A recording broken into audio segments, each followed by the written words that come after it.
What's up? So I'm just making this video.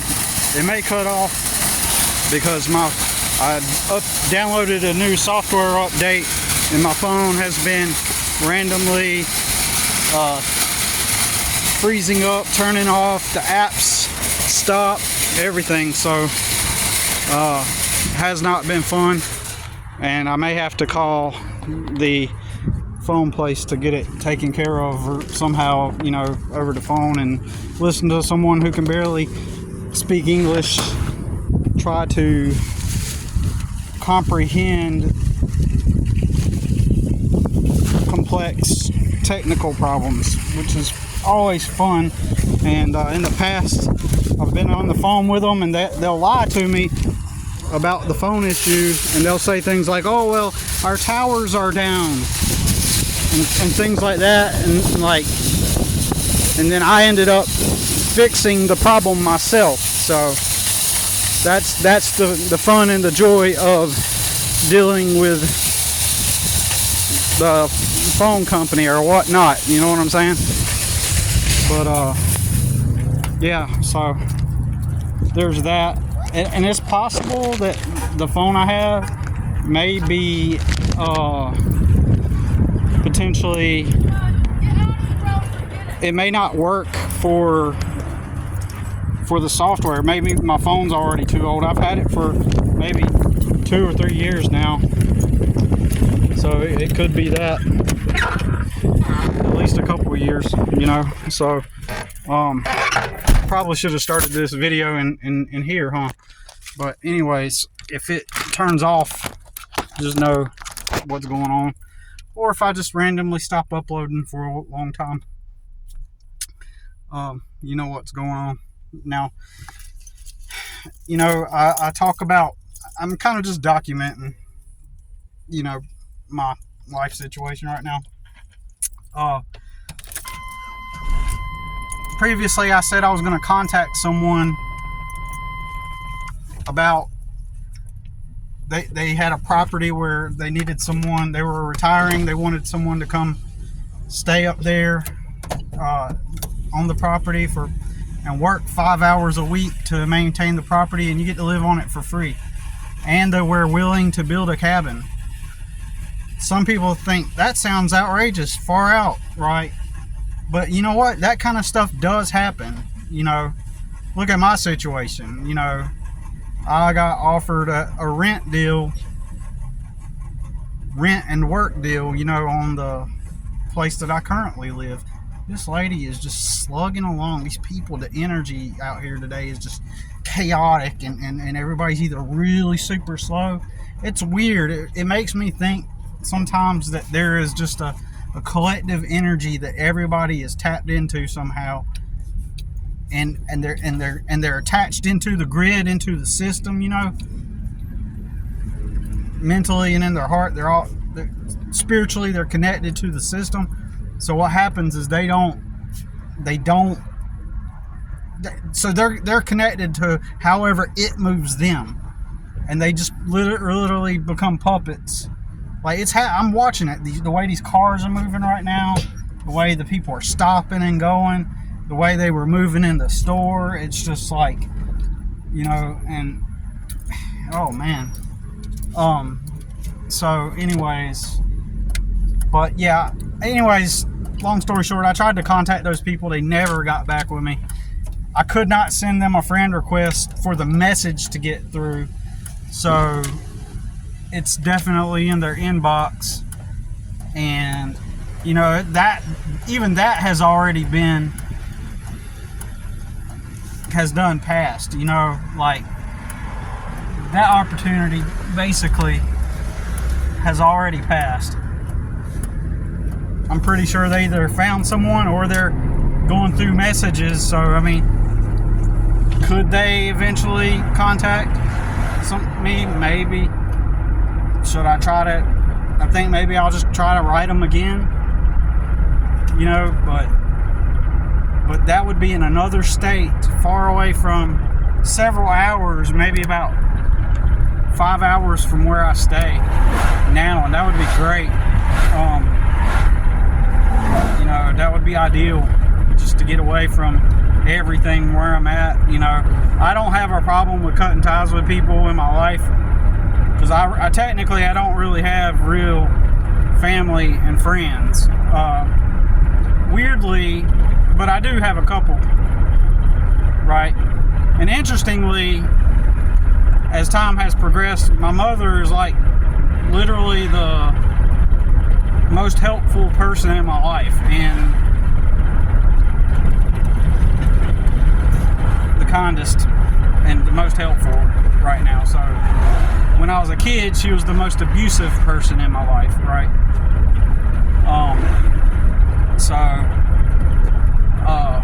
Would I keep in touch with her? Probably. But I would probably just go disappear. And, you know, I can cut off the tie.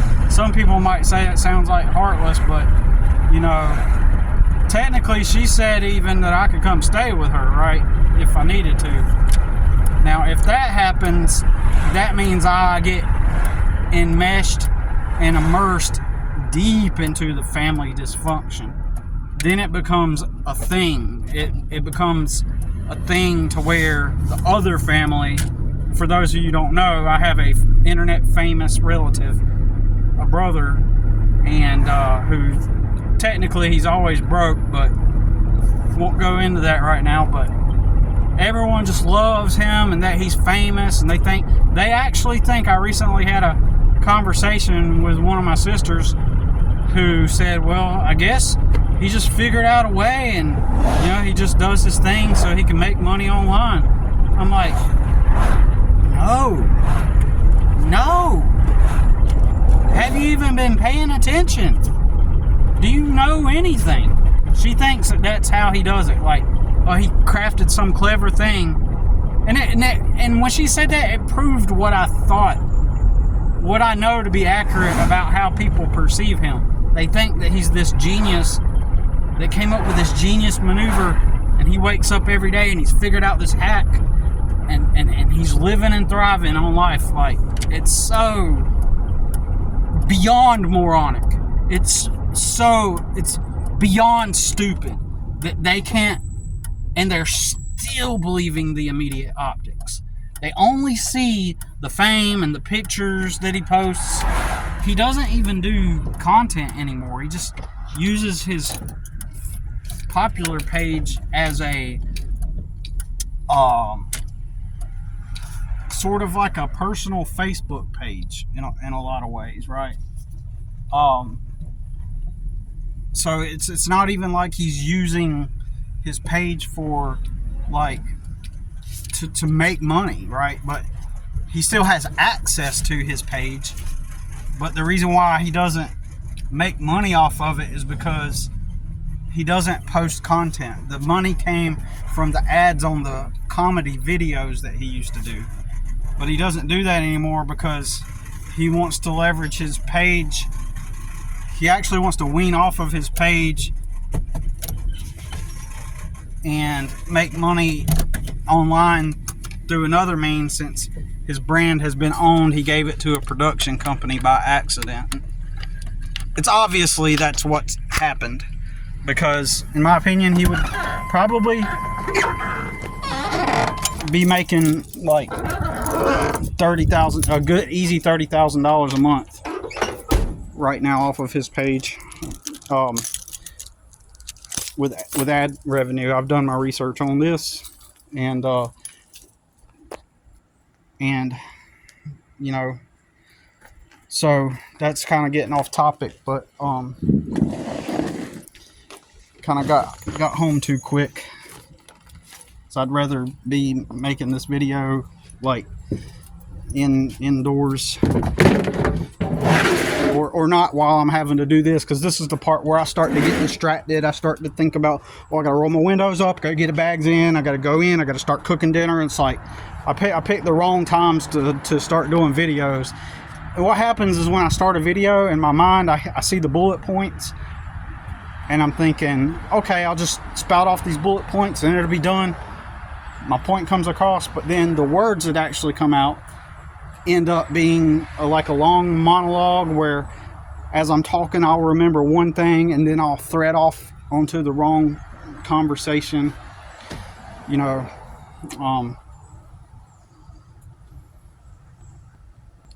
So anyways, it's not rotating, and I'm wondering if what'll happen, the video will be sideways whenever I upload it. I'm gonna tell you, if it's sideways when I upload it, I'm just gonna leave it sideways. I just don't care. I don't have time to do editing and figure out all that stuff. Like, I really don't. I gotta get in, I gotta cook dinner. But I just want to kind of document my progress. You know, I got a notebook the other day, and occasionally I do this to kind of clear my mind. I went to the Dollar Tree, got a new notebook, like a paper, you know, just a regular notebook, like notebook paper notebook. And I got some pens, and I started to write down, like, and I do this to clear my mind, to like write down where I'm at right now in life, you know. And I've done this for many years, right? It helps me to clear my mind. And here's the problem that I have. Over time, you start to notice like patterns, right, in your life, and the different ways that you have attempted to solve the problem. So how have I attempted to solve the problem always in the past? Well, the way I've always attempted to resolve problems in the past is, but before I started working for myself, was to work a job and let that job be the foundation of my income.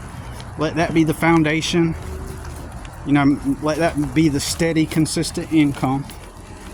And, you know, so that it would, you know, it serves that purpose to regularly bring in income to meet my needs and help me to live and whatever, right? And I'm wording it this way on purpose.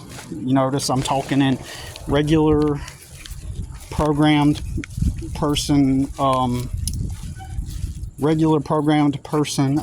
lexicon, okay? And I hate that dog. I just don't like that dog.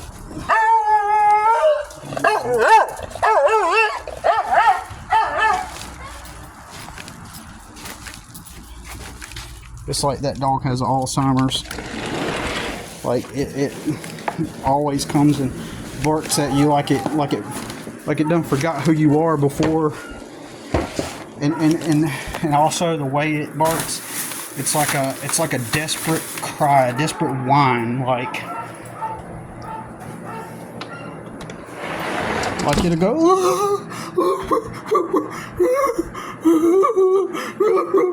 Like, good God, fucking dog.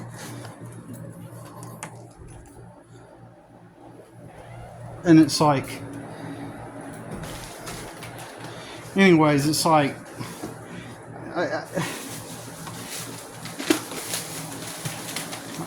it's not like I don't like it. It's just, I can't stand it. I don't know how to explain it. It's so fucking annoying that, especially when I'm trying to talk, and the slightest, like when you open the gate, like if it hears my key jingle just a little bit, like that, it just hears this, just a little bit, it'll start crying. It doesn't just bark like, oh, somebody's out there, ruff, ruff, ruff. It goes,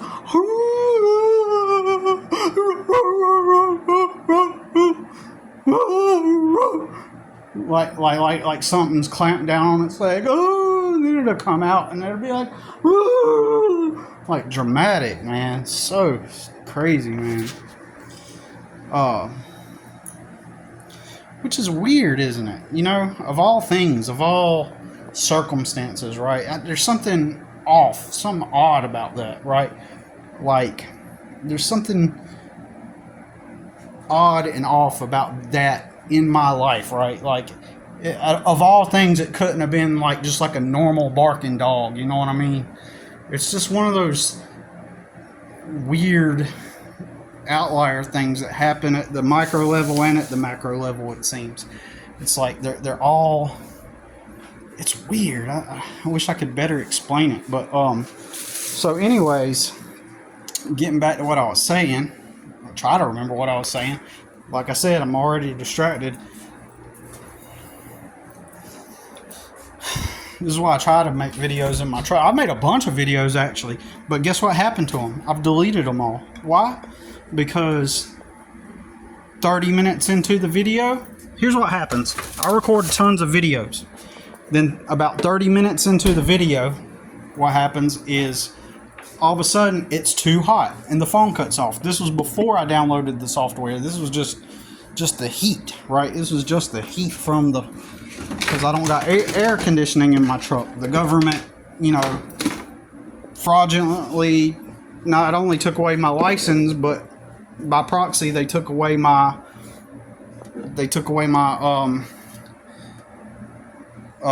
my air conditioning in my truck. Because I was glad, because it had been years when I first got that truck. It had been years since I had gotten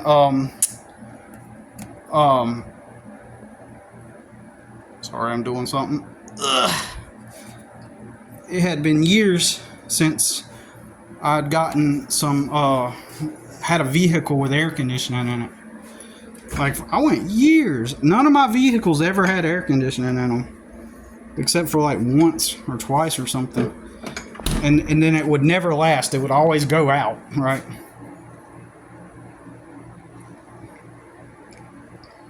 So, anyways,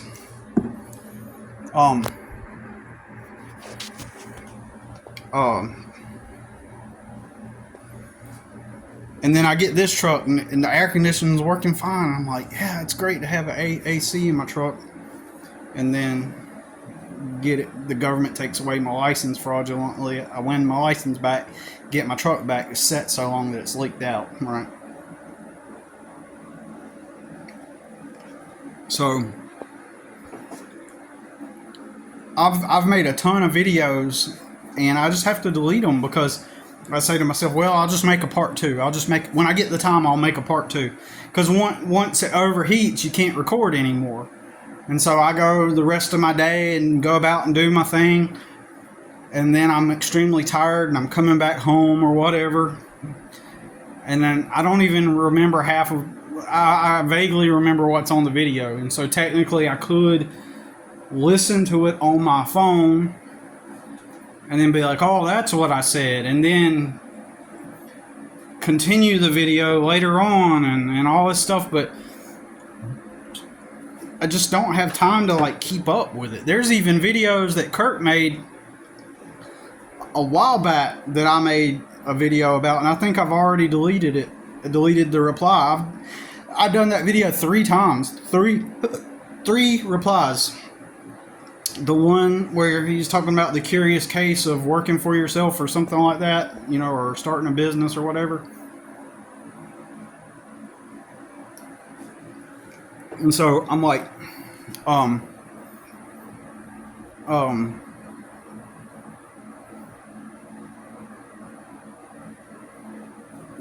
I've forgot. I mean, I have a general idea of what I remember. I think I said in the video, but like I just don't have time, right, to keep up with it. I barely have time to keep up with stuff. I do have some videos on my playlist that I'm trying to keep track of, and usually when Kurt uploads a video, or Rudy, I usually kind of like let them skip the line, since they are regularly, like, all 3 of us are kind of like regularly in discussion, like, since we're all kind of engaged with each other's content. I just try to like keep up, with what they post, if I can. Like, I seen the video of where my weed eater was featured in the Yellow Jackets, but I still got to watch that. And then the 6 or 7 hour marathon. I gotta catch up with that. That's like a day's worth of listening, which is fine. I'm just saying that's what it is.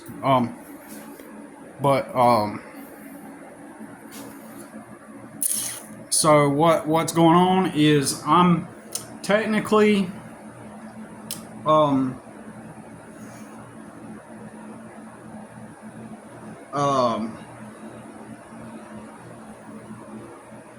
technically, okay, so how do I put this? Like, right now I'm going through the cycle again, where I end up, I got like $4 in my bank account and $11 in my wallet right now, right? And 15 cents in my pocket. And so what the pattern is what I'll end up doing is I will go and eventually somebody will hit me up, and then I'll manage to get there. Now sometimes during stints like these, like where it's really low like this, and now I'm beginning to kind of run out of food. Like, do I have a week's worth of food? Probably, like canned foods, and like I can eat a can of macaroni and meat sauce, a can of lamb dinner, which I didn't buy. This stuff I got for free. Okay, so these are kind of like my backup stash, right? Just in case it's like dire emergency, you know. Like, I got some hamburger meat, so I could cook the pasta sauce and the hamburger meat, and I got some noodles, got a couple cans of tuna, you know. I got a can of organic pumpkin. If I really got down that bad, I could just freaking, you know, whip out a can of tuna. I'm gonna show you my dishes. You know, I always talk about how like I'm always having to keep up. Like, I don't have any storage space, okay? So here's my freshly washed dishes, and here's the dishes I gotta do today, right? So I gotta take these dry ones off, then fill up, and it already piled up. I just did this like a day or two ago, or like 2 days ago, and then all of this is clean, well, except for that plate. I used that for lunch today, so I'll reuse it. There's a toaster, and all of this is clean stuff. I just gotta put it somewhere, and then I guess my son, or maybe I did, I don't remember. Maybe he took that out. I don't know. Or maybe I did from last night, because I did make him burgers, and maybe I just forgot to put it back. I don't remember. But anyways, so that's it. It looks junky, don't it? But all that's clean. So it's got to go. But I tell you what, all that will be used by the end of the week, and I'll end up, it's just a constant cycle. These are cleaned out. The only reason why these coffee filters are in the garbage is because I need to get a new trash can liner out, and I had a cup of coffee this afternoon, and I just put it right there for now until I get a new liner out, and because I can't remember why I did that, but it's all clean, you know what I'm saying? It is clean. And so then just stack this stuff on here. Got some food up there. Anyways, and check out the kitchen table. Kitchen table is just stuff on it, right? It's all clean. It's just cluttered. You know, got my spices. To make space, I took an element out of the stove so that I could have more counter space, and so I kind of keep a cutting board right here at all times on here. And so, but yeah, so I just got stuff that I've been sorting through and going out. One day last week, I took a box. I took this box right here. I've since began to put winter stuff in here, and the heaters and stuff. But last week, I took this box and I put all my dirty dishes in it, right? I took all my dirty dishes and put it in this box because my mother said, hey, you know, if you're having a hard time keeping up with your dishes, bring them by and I'll put them in the dishwasher and wash them for you. I was like, sure, appreciate that. You know, so she did that for me and washed them, and then she put the dishes in these grocery bags when I picked them up, right? But so I'm back down to basically a few bucks in my pocket. So imagine you're just now starting off out in the world. You got $11 in your pocket. You know, you got $11, and now it's time to start your life anew. Well, that's the constant cycle I'm in. Like, yep, starting over. I got a week's worth of food, maybe less, if, you know, maybe less, but got a week's worth of food. And so,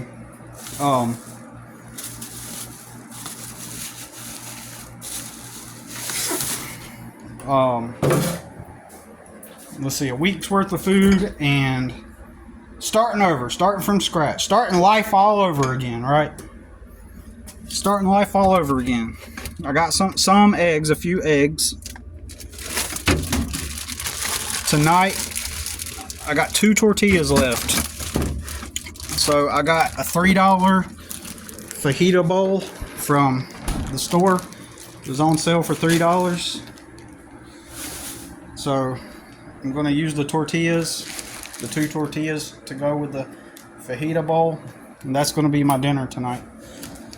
And so so that's where I'm at for tonight. But I just got back from the store, obviously, and excuse me, and I got me a frozen meal. I got my son a frozen meal that costed $4. I got him a Hungry Man meal. Normally it is common for us to be eating frozen meals like that. It's common, but it's not regular, if that makes sense. We don't do it regularly, but we do it at least maybe every 10 days, I would say. Maybe not every 2 weeks, but at least about every 10 days or so, I find myself purchasing like one of those meals. And my son loves this meal right here. Hungry Man, boneless chicken. It's not healthy. None of this shit is healthy for you. It's not healthy at all. But, you know, it's cheap and sometimes it's convenient. In my opinion, eating bad like that and having processed foods and eating bad, it affects your cognitive ability and your mental state. But, you know, at times when the schedule is tight, you have to pick one thing over the other. It's like there's no win. You got to pick the least damaging of everything that will damage. You know, ideally, I wouldn't eat like this at all, really. I would eat mostly organic, right? Organic, natural foods. You know, that's what I would eat. There was a couple stints in my life where I did eat nothing but organic food. And when I did, check this out, when I took care of my brothers and sisters, the famous one, he was obese.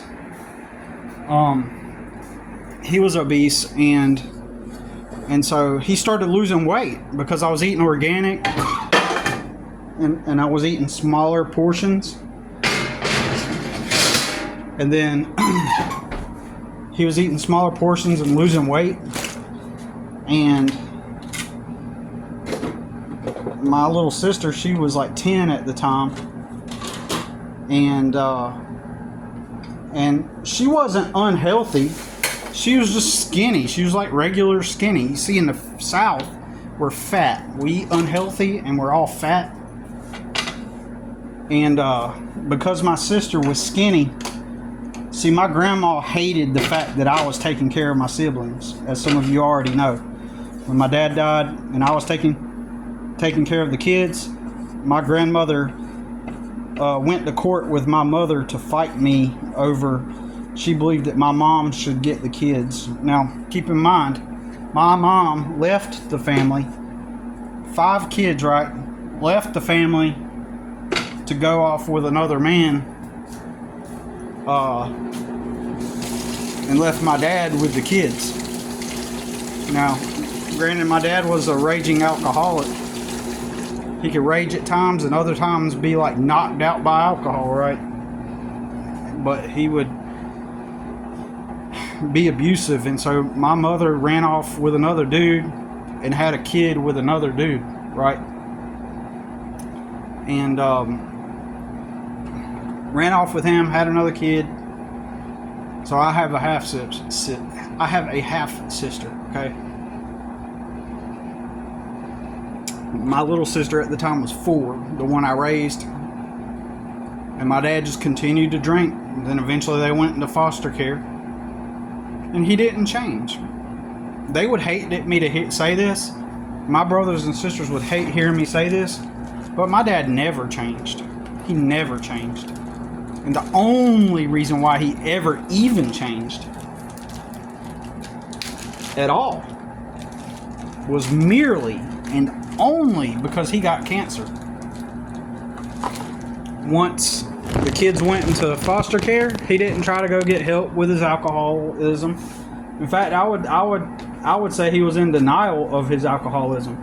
Don't get me wrong, to some extent, to some degree, I kind of comprehend why he was such an alcoholic and so bad off.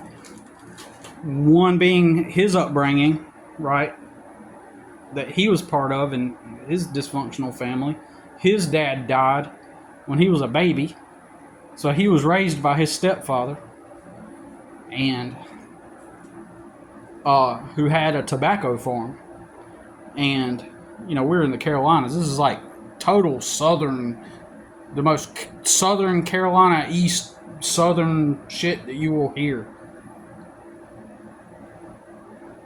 His dad had a tobacco farm, and he would come to the school with some tobacco running down his mouth and tell my dad, "Hey boy, we're going to work today." He would take my dad out of school and tell him, "Hey, it's time to go. We got to go pull some tobacco. We got to go pick the tobacco," or some crap like that. That's what my dad told me that he would do. And my grandmother, which I only met one time or 2 times to my memory, the only time, look, check this out.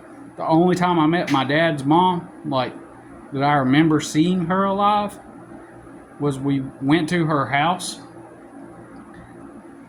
and my dad's brother decided to light up a joint and start smoking weed in front of her, and it pissed my dad off really bad, and he got in a fight with them. Like, they got in a fight. I don't know if they got in a physical fight, but it seems like they did. My memory of it is too vague to recall. But this was probably in 1984, maybe.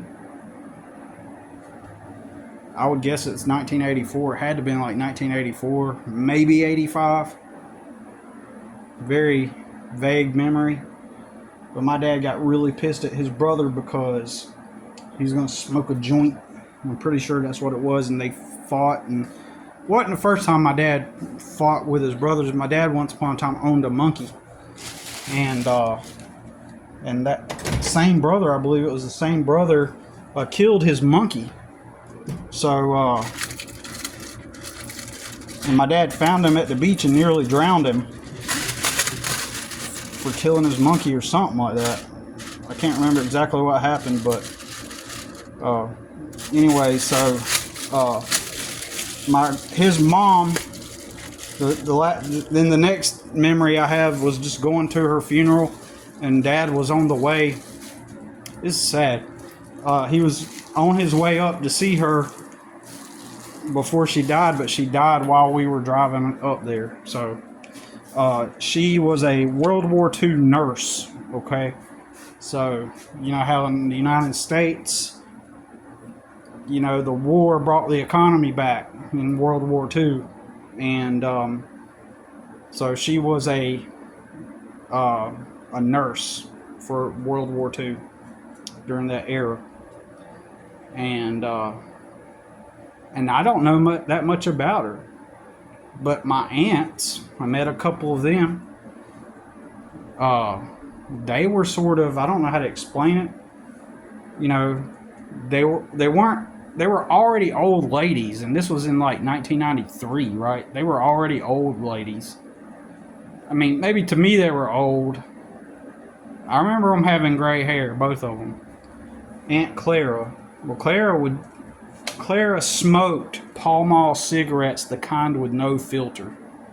And every day around 5 o'clock, she would have one beer, and told me that her doctor told her to drink one beer every day. So she wasn't getting drunk, but she did have that one beer every day around 5 o'clock and smoked them cigarettes. And that's all I know. I had an Aunt Mary and an Aunt Clara. And this is the middle of North Carolina is where my dad's family's from. Randleman, North Carolina. Randleman, which is like the middle. It's like not the Piedmont region, but like I would say the coastal region, but it's not the middle of the Carolinas, but it's like between the middle and the beach. Kitty Hawk, North Carolina, where the plane was invented by the Wright brothers. Right in the middle of that. So anyways, Aunt Clara and Aunt Mary. And so anyways,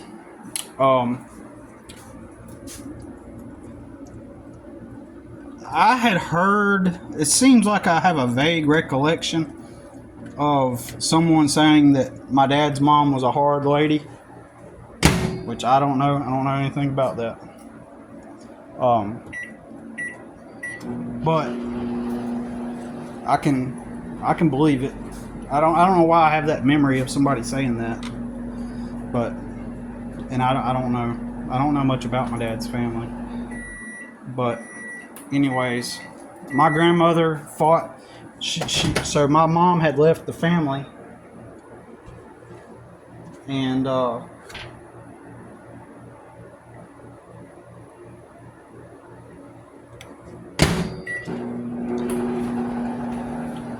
worry, that's my meal that I'm cooking.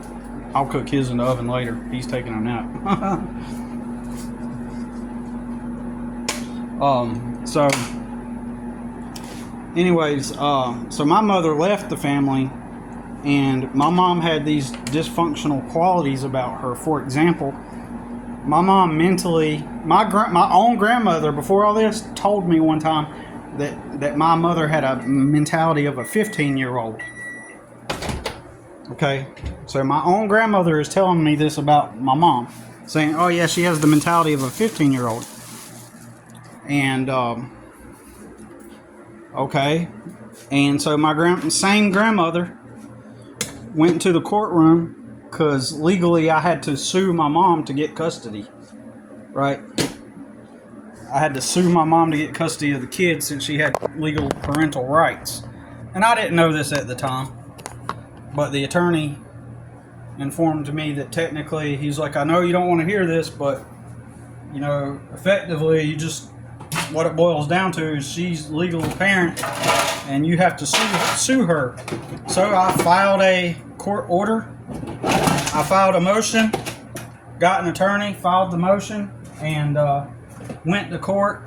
And my grandma said, oh, he's all about that money. He's about that money. It's all he wants. And my grandmother told me that the kids needed to take care of them children. The kids needed to take care of their mother, is what she said. I know I've kind of shared this story somewhat before, and I know Rudy's going to be like, that bitch. And I agree. Stupid lady. But yeah, so basically they were saying that my mother should raise the kids, or that my grandmother was saying that the kids needed to help out their mother. What it was is my grandparents, my grandma and grandpa, which was my mom's stepdad, and my aunts and uncles, they didn't want to have to take care of my mom. That's what it was, right? They didn't want to have to end up in a situation where they were having to take care of her, right? That's really what it boiled down to, in my opinion. They didn't want, so they were making up this. So you're telling me a fucking 16-year-old boy that just got out of fucking foster care, and a 13-year-old boy that just got out of fucking foster care, and a 9-year-old or a 10-year-old little girl, they all need to take care of their mom. Kids that have not even been raised. They had parents. They had physical flesh, mothers and mother and father, but they were never raised. And then they went into foster care, and now grandma thinks that those kids need to take care of their mama. How stupid can you get, you stupid bitch? Right?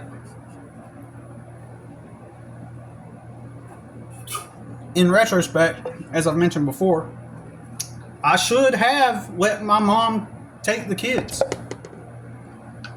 You know, in retrospect, I should have done it. I should have taken care of myself. Because my current problems today are a result of me making the decision to try to be a big brother and try to like take care of. My intentions were good. I had good intentions. But had I known that I would be later on be just totally dismissed by my family, and even the one that got famous, he's always been jealous of me. He's been jealous of his best friend. He's jealous of, he's overweight and morbidly obese, and he's never worked or did anything with himself, and he knows it.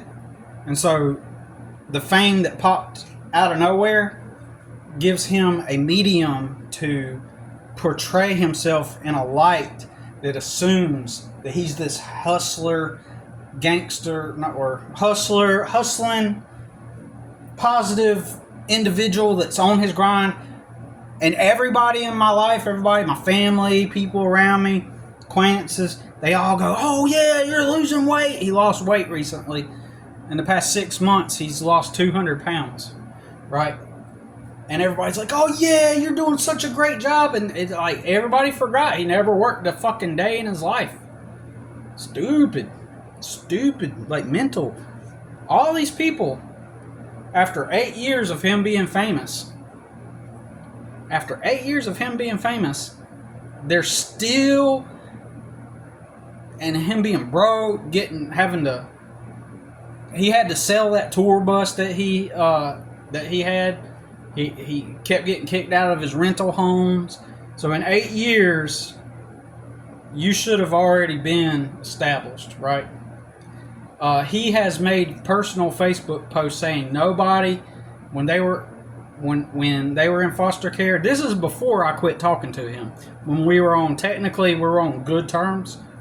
He was already silently trying to cut me out of the picture on purpose to kind of, you know, it's like a, how would you call it, like a male dominance thing. Like he wanted to be the alpha male, right? He wanted to be the dominant male that everyone's seen as the dominant one, the alpha, technically, if this makes sense, right? So the best way you could do that is to maneuver ways to dismiss the stronger male, right? So in other words, for example, on his personal profile, he'd be like, nobody come to help us when we were in foster care. When literally somebody came to help us when you went to foster care. Like the dude that sacrificed his entire life for you, and you are proactively dismissing him and pretending like he didn't even exist during that time. That's a way to kind of, how do you, oh man, what's the best words? It's like to, you know, in a tribe where there's the alpha male, the man on top, and you you need to make yourself the alpha, so you're going to make maneuvers to take away his position of perceived dominance. So that's what that is, to try to cut me out. And so he never worked. And so it just happened. His virality, him going viral and all that, it just happened overnight. He never was he's a weak fuck. He backed down from a fight. I challenged him to a fight last year, and he, he backed down from the fight because he's a pussy, right? So, anyways, what was I getting at? Okay, so trying to bring this full circle around. Anyways, but yeah, that's what went on in the family, and so that's how he has attempted to kind of take me out of the light of with people, and exert basically a backhanded way to exert dominance. And whenever I challenged him to the fight, it took away his dominance, his sense of dominance over me, because he ventured to go around telling people I was weak and inferior and all these things. But then he backed down from a fight from me, and so when he backed down from the fight, that was proof in his mind. He went crazy. That's why he started losing the weight. Okay, and this was deliberate on my part. And I made a video about that before, but I kind of put it on private because for personal reasons. But that's the whole reason why he suddenly out of nowhere decided to go on a weight loss journey, right? Quote in quotes, weight loss journey, right? But anyways, my battery's about dead. My phone's about to die. I'm on 4%. Anyway, so yeah, that's why I should have never taken care of them, because taking care of them destroyed my life. That very act of taking care of them completely just destroyed my life and ruined my life. So I regret it. I regret attempting to raise my brothers and sisters. It was a poor decision. And they say, like, when you do things like that, take care of kids, like, and try to raise them and stuff, like, they say that, it shouldn't be about what they'll give back to you in the future.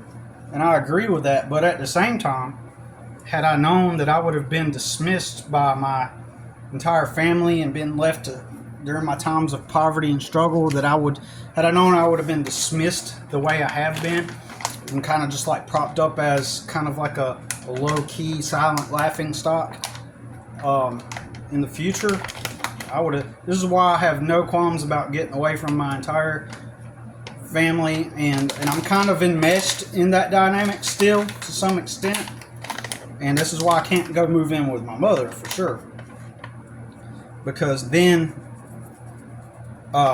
since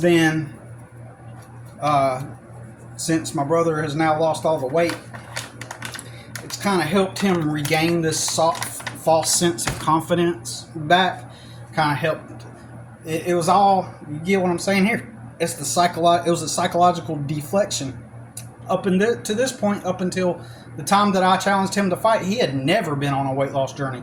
He would write posts about it and talk about losing weight, but up until the time I challenged him to fight, he didn't do anything.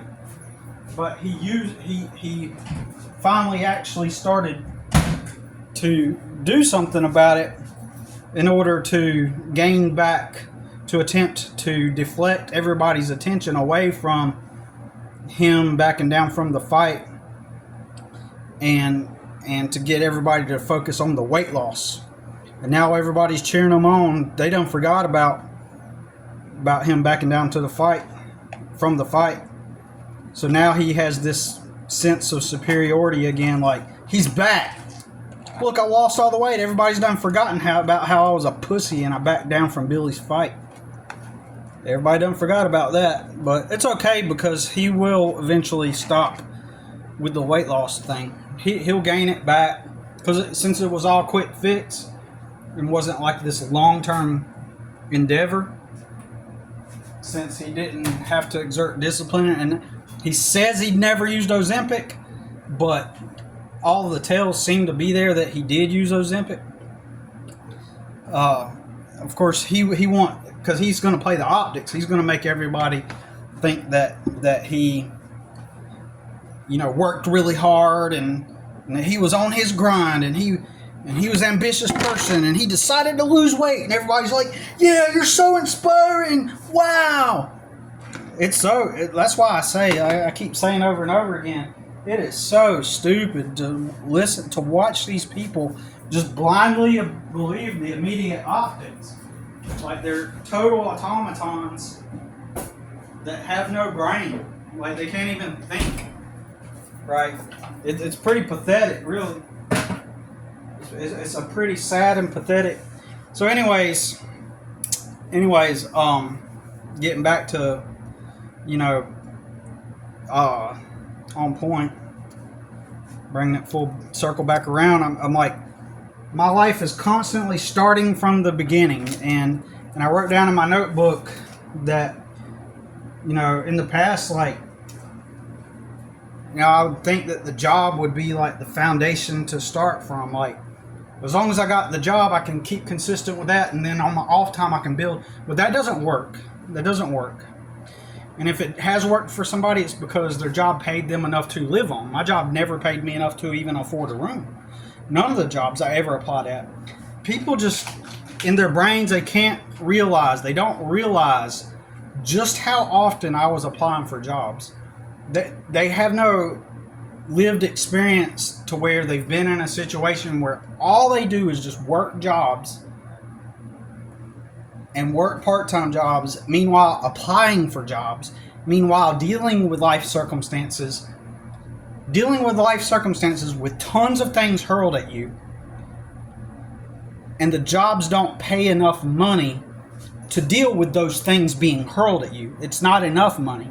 So the average person then says, well, in order to resolve that, you need to get a better paying job, which, wow, on paper it sounds logical. But it is out of touch with real reality, functioning reality.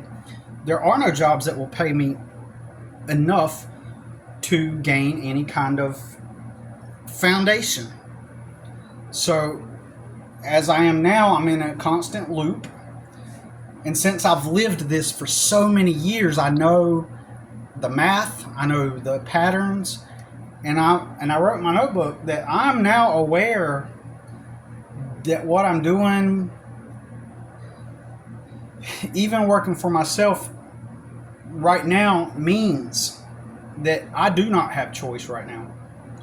The only choice I have right now is to remain stoic and wait for luck. Okay? And this is where it's going to conflict with people that never had to work an extra job in their life. They come up with all these like solutions. This is going to be hard for them to understand this. There are eras and phases in your life where you cannot do anything about it. I've had to come to this conclusion. These are people that won't take the jobs that nobody wants. I will. I have. But there are times where you can't do anything. And right now I'm in one of those positions. I'm back again in the cycle because it was worse when I worked for other people. At least it's a little bit better now than when it was when I worked for other people. I would not have a place to live today if I had remained working for somebody else, right? The only reason why I even have a place to live today is because of my efforts in building my own client base. Okay? So this does not mean I stop. This does not mean I stop working. This does not mean, but I can't just simply go on and delude myself and think that there is a solution in the current moment. Okay? There is no solution. I am stuck here. I finally, after I'm 44 and I've been working job after job after job, and then 10 years ago almost 10 years ago, I started working for myself. And I would be making more if I did not have a child to take care of, if I didn't have to go through the legal situations. I would be better off working for myself, but those things blocked me from succeeding in working for myself. And so now I'm in a redundant loop of maintaining my current customers, and this is not negative, this is just simply objective. I'm in like if you were on an island and there was no boat and you didn't have a means of communication and you're on this island, what's the only thing you're going to be able to do while you're on the island? Nothing. Except find food and shelter. That's the only thing you can do in that moment.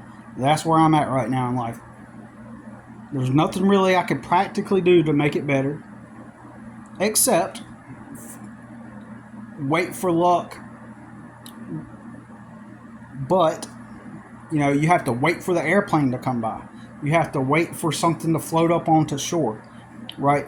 That is where I'm at. I'm tired of trying to argue with people. And I'm more than glad to argue with. Actually, I'm not tired of it. I would love. Nobody, even on YouTube now that I realize I can go live on YouTube, nobody will challenge me. Will come on a live, put your face. As long as you show your face, and then argue with me. Tell me how I'm wrong.